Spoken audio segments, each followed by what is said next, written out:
여러분 안녕하세요. 노마드 정변입니다.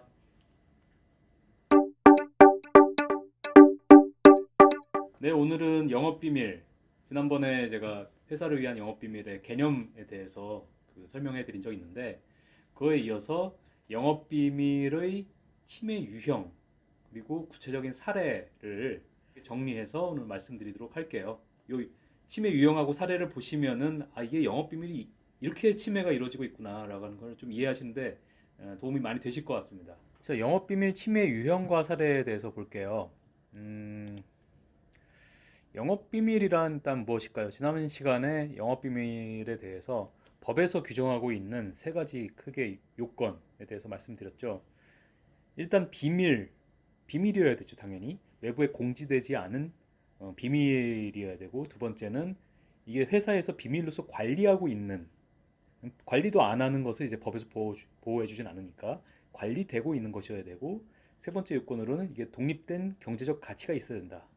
회사에서 뭐 만드는 그 자료나 데이터는 대부분 경제적인 목적으로 만든 것이기 때문에 세 번째 요건은 뭐 크게 어려울 건 없고, 뭐 비밀성도 크게 어려울 건 없는데 중요한 건 비밀 관리성이라고 제가 이제 말씀을 드렸어요.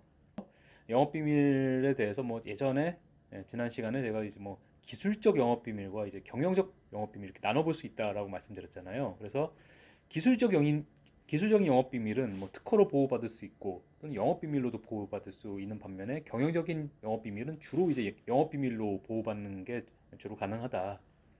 자, 한번 예시를 한번 볼까요? 기술적인 영업 비밀은 자, 보시면 이해되죠. 연구 자료, 연구 보고서. 이게 얼마나 이 노동력의 결집체입니까? 그리고 실험 자료, 실험 데이터, 그리고 제품 설계도, 제품의 생산과 제조 방법, 그 외에 물질의 배합 방법, 배합 비율, 이런 거는 여러분 딱 이해가 되시죠? 이게 기술적인 영업 비밀이라는 거.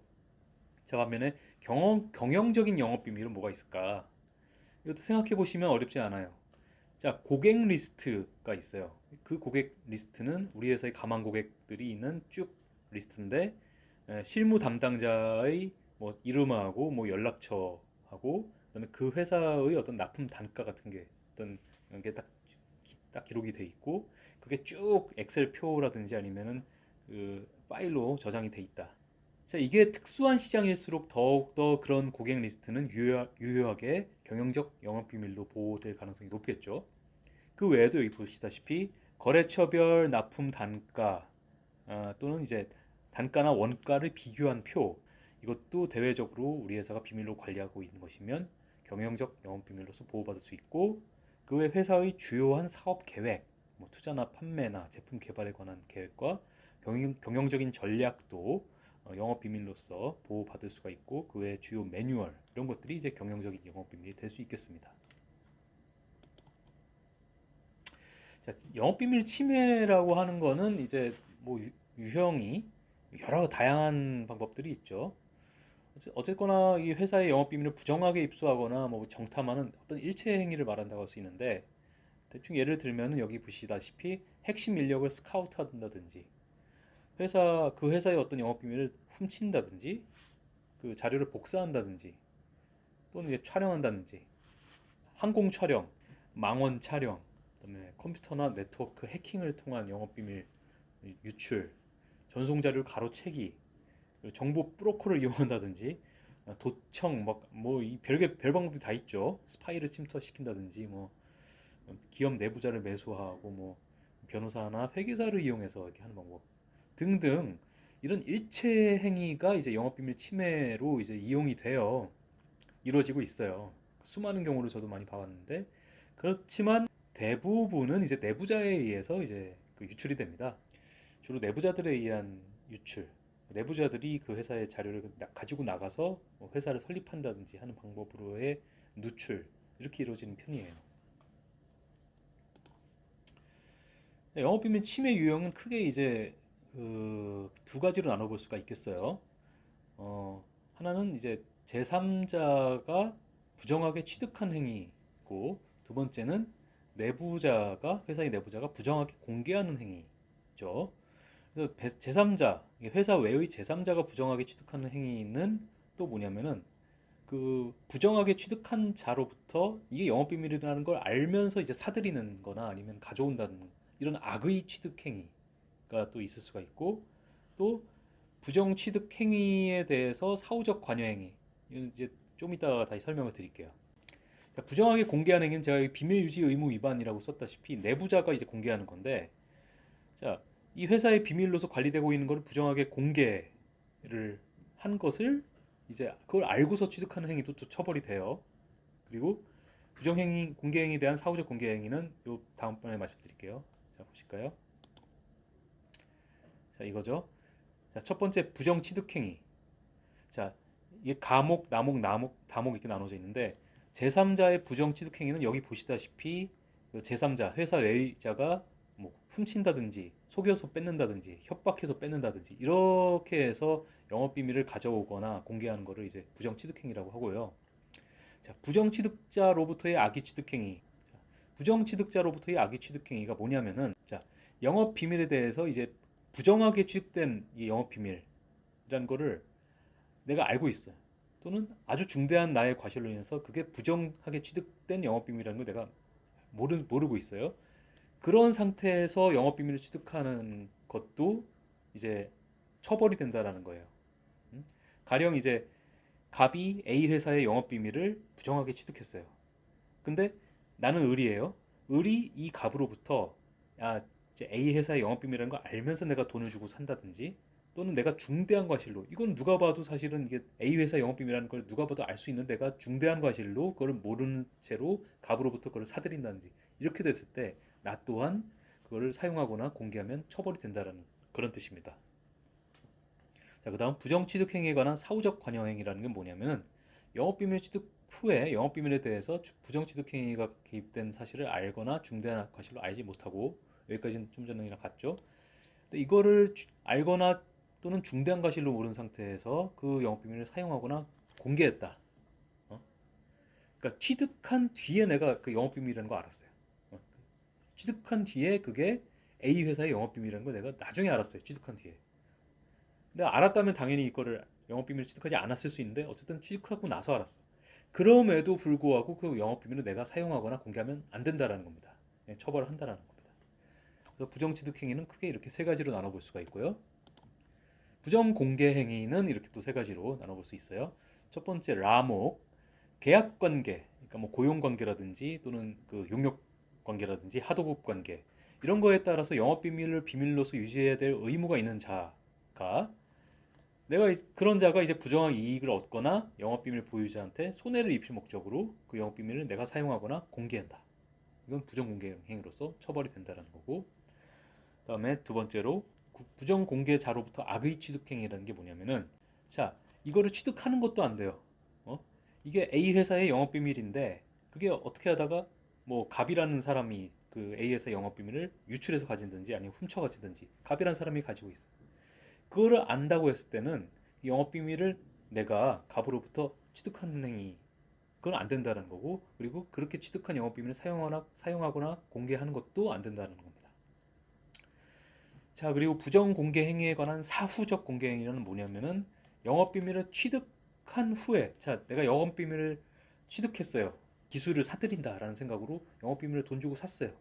근데 알고 봤더니 그게 A라는 회사의 영업 비밀이고 그 영업 비밀이 나한테 오기까지 과정에서 부정한 공개 행위나 어떤 그 뭐 반복되는 말씀인데 그 공개 행위가 개입된 사실을 알거나 중대한 것을 알지 못하고 영업 비밀이 나한테 왔고 그런데 내가 그걸 영업 비밀을 사용하거나 공개했다. 이것도 처벌이 된다는 겁니다. 그래서 이 영업 비밀을 여러 다각도로 이 법에서 지금 보호를 하려고 노력은 하고 있습니다. 사례를 간단하게 보시죠. 이게 보시면 충분히 이해가 될 거예요. 자, 이게 건축자재 신기술 연구과제가 이제 유출 대상입니다. 그래서 사건의 개요는 아주 단순해요. 회사의 연구소장인 A가 연구과제를 진행하고 있었어요. 회사의 연구과제를. 근데 개인 사정 이유로 퇴사하고 곧바로 경쟁사에 입사했어요. 그래서 이제 이렇게 뭐 그러려나 보다 하고 있는데 얼마 뒤에 그 회사의 주력 연구 공법과 유사한 공법을 경쟁사에서 연구 중이다. 그리고 이와 관련된 영업을 시작했다라는 정황을 딱 포착해서 이게 어떻게 된 걸까 알아보니까 알고 봤더니 우리 회사 다니던 연구소장 그 퇴직한 연구소장이 퇴직하면서 회사의 영업비밀 자료를 USB에 담아가지고 유출시킨 걸로 이제 파악이 된 거예요. 자, 이런 경우가 굉장히 많죠, 사실은. 지금도 여전히 많은데, 하지만 이 사례에서는 그 회사가 보호를 못 받았나 봐요. 뭐 연구소장한테 보안 서약서 같은 것도 뭐 받아두지 않고, 또 회사의 기술 보호 관련 투자 같은 게 뭐 거의 전무한 상황에서 기술이 우리 회사에서 저쪽 회사로 유출됐다는 걸 입증하기가 어려워가지고 소송을 포기했다고 합니다.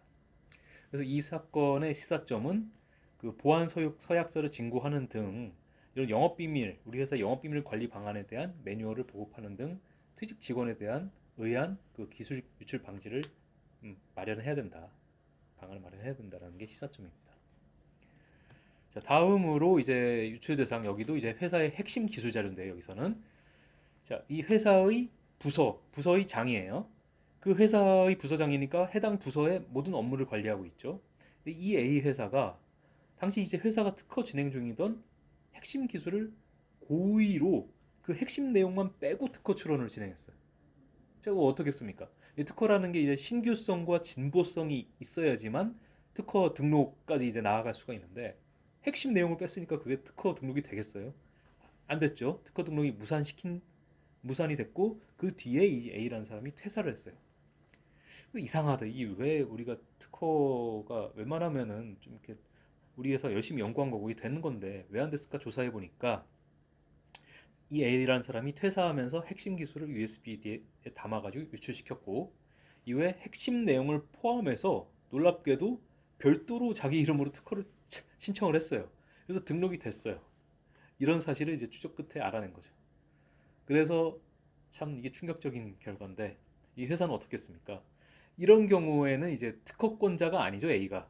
특허권자가 자기가 이제 특허 기술을 발명해야지만 특허권자인데 무권리자에 의한 출원이기 때문에 이 회사는 그 무권리자에 의한 출원 이후로 특허 취소 소송과 동시에 이제 기술 유출에 대한 뭐 손해배상 청구, 특허 기술 사용 금지 가처분, 그다음에 특허 침해에 대한 특허법 위반 소송, 아니 고소 뭐 이런 걸 이제 준비하고 있는 걸로 여기 나와 있네요.